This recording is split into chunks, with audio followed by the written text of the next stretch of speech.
If you're a writer of fiction, you likely feel as though you know your characters inside and out. Perhaps the main character in your story is based on you or someone close to you, or perhaps you just feel like you know this person so well that they speak to you in your head, and perhaps even they take on a life and personality that you never even imagined. But knowing your main character is one thing, and figuring out how they come across to the reader is another thing entirely. And admittedly, it can be a big challenge to ensure that your main character is coming across as you intend in your story. When I'm working with authors on their manuscripts, we almost always end up dissecting and discussing their main character in depth, because they are such a critical component of your story. And the truth is that if the reader has no interest in or feels no connection with your main character, it is unlikely that they are going to feel compelled to invest in reading their journey. And therefore, it's unlikely that they're actually going to finish the book. So today I'm going to give you some tips to help you determine if your main character sucks or if they are coming across effectively. And I'm going to talk through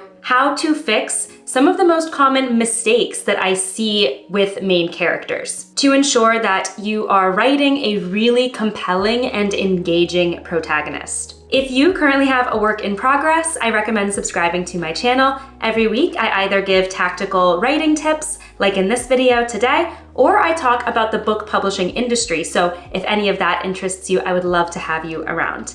While you're at it, please go ahead and hit that like button, and also head down into the description to grab my free story self-assessment. This is a worksheet I designed specifically for writers who are in the position of trying to figure out what's working in their story and what might not be working, so that you can set a game plan for how to self-revise and take it to the next level. That is also going to sign you up for my exclusive newsletter, where I give tips and insights that are not currently available anywhere on my channel, so you don't want to miss out on that. So let's talk about the first and frankly the biggest issue that I see with main characters, and that is that their objectives in the story are unclear. This is admittedly the most common piece of feedback that I give about main characters when I am evaluating a manuscript with an author. The issue with main characters having unclear objectives is that it can make their story and their journey feel directionless, and that in turn makes it harder for the reader to get invested in the story. Now, in some cases, the main character's objectives might be crystal clear to you as the author, but it just isn't coming through to the reader in the story. And in other cases, maybe their objectives actually are a bit hazy to you. And in that case, I want you to take some time to think and work behind the scenes to flesh out those objectives for yourself. And then you will want to bring them through and convey them in the story. So I want you to ask yourself a question when you are thinking about your main character's objectives. And that is, what does my main character want above all else? And why? Now, your character might want a lot of different things, but what does it all ladder up to? What is that ultimate goal they are trying to achieve? That ultimate objective that is going to make them feel satisfied? Try to pinpoint that. And if you do, and then thread that through the narrative so it comes through to the reader, I promise your story is going to be so much stronger, and we are going to feel so much more connected to your main character, because we are going to know what they're working toward. And we're going to be invested in seeing if they actually achieve that by the end of the story. So that all sounds a bit theoretical, right? How tactically do you bring your main character's objective through in the story? You can take a few different routes here. First, you can have the main character reveal their objectives through internal moments of reflection. This works especially if you are writing a first-person narrative, but if you are writing a close third-person narrative, it also works, because in close third person, we still should be able to dip into the main character or protagonist's mind. You can also make their objective clear through their actions, because of course those actions should ladder up to their objective. They should take steps in order to try to achieve their goal. And you can reveal their objectives in their conversations with other characters, where they articulate what they are trying to do and why. So for instance, if you identify that your main character's objective is that they want to get back together with their ex, we are going to expect to see them try to take steps to achieve that specific outcome.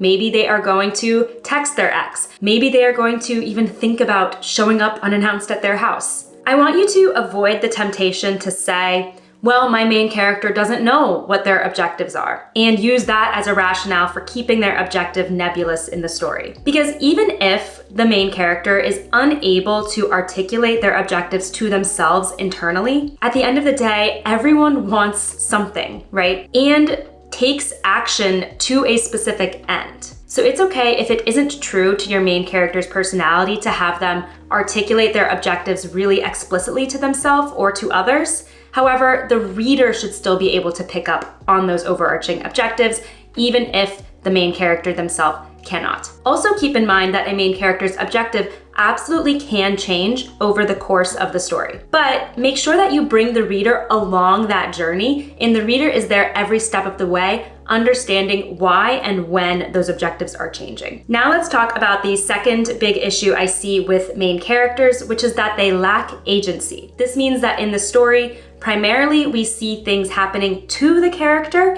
rather than the character making things happen. Remember that the reader is most invested in that main character or protagonist. So we're ultimately going to want to see them do things in the story. But when they lack agency, what happens is that they actually become dependent on other characters for all of the action. And this results in the narrative feeling quite static. For example, this could manifest as a detective main character having a partner in the story, but their partner is the one really doing all of the investigating and then reporting back to the main character what they found.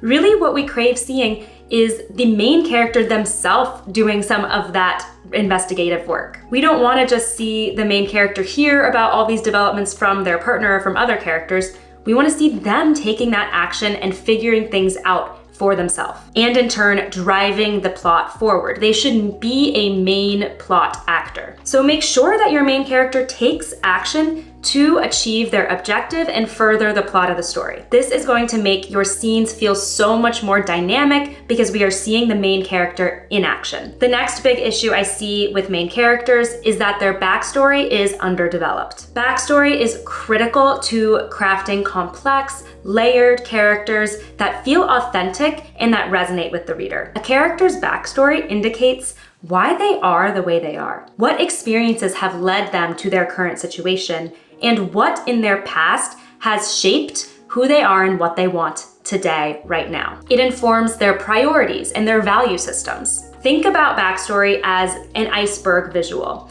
where the tip of the iceberg is the character that we see in the present narrative in the story. And then the rest of that iceberg is all that has happened to them in the past. And by necessity, you can't show us all of it in the story. Then the story would be super, super long, right? But you do want to surface some of that backstory so that the reader develops a much fuller understanding of that character. If all we see in the story is the main character in the present moment with no knowledge of their past, no context for what has happened to them before, we are going to miss a huge part of what makes them who they are. Because of course, we know they have lived a life prior to the opening of the novel, and we will be curious about it. Keep in mind that the key to effective backstory is to ensure that it does not ever overshadow the main narrative. And it should be integrated effectively so that it does not feel disruptive at all. You will have to be quite selective about which flashbacks and which elements of their backstory you reveal to the reader on the actual page itself. But regardless of how much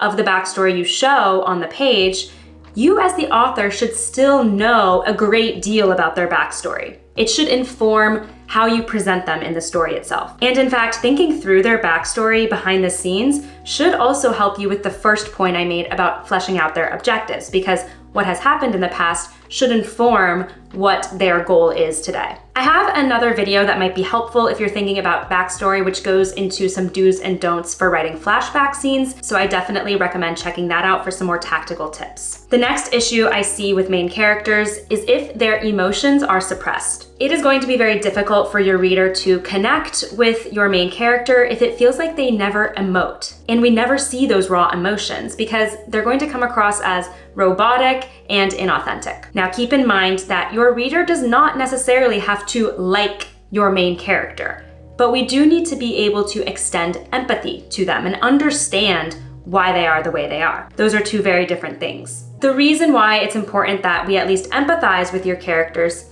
is because if we don't care about the main character at all, then why would we care about reading the entire story and seeing what happens to them? Illuminating their emotional landscape will in turn compel the reader to care about your protagonist more and feel for what they are going through. Now, you might say, well, my character is emotionally inaccessible and unable to show their feelings themselves, so I can't show them to the reader. I would argue that you still can portray to the reader that they are closing themselves off in that way, and the reader will gauge that they are putting up that front. How do you tactically show your character's emotions within a scene? The easiest way is to make sure that we see their immediate responses and reactions to major plot events. For instance, if in a scene the main character gets the news that one of their parents has died, we will crave seeing how that affects them. Do they start crying immediately? Or are they in shock? Or do they even feel a little bit of relief? In the case of an emotionally inaccessible character, we could see them shut themselves off entirely, which will also tell us a lot about them. For instance, maybe they hang up the phone if someone had called them, or they could walk out of the room. Remember that when conveying your character's emotions, you do not have to be melodramatic, and you shouldn't feel that you are veering into melodrama. You can convey your character's emotions in subtle ways just as effectively. The bottom line is how your character emotes and reacts to conversations and plot events is going to tell us so much about them and make us feel closer to them.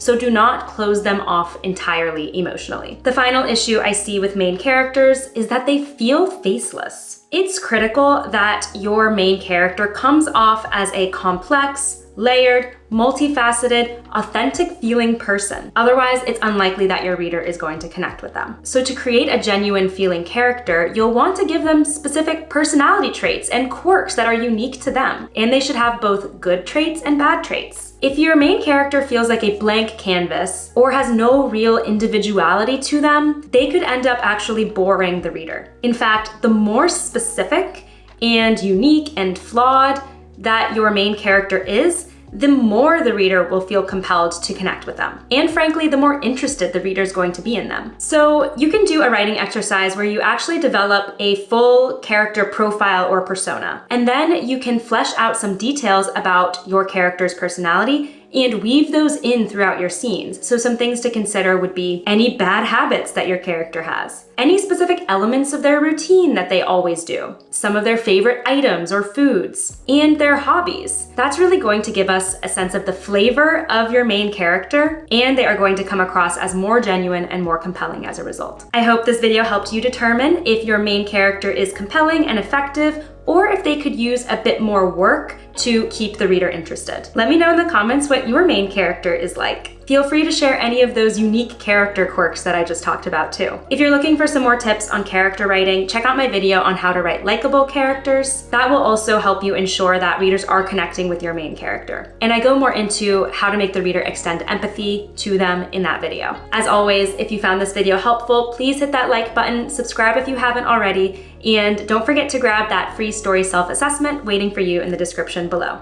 Thanks so much for watching, and happy writing.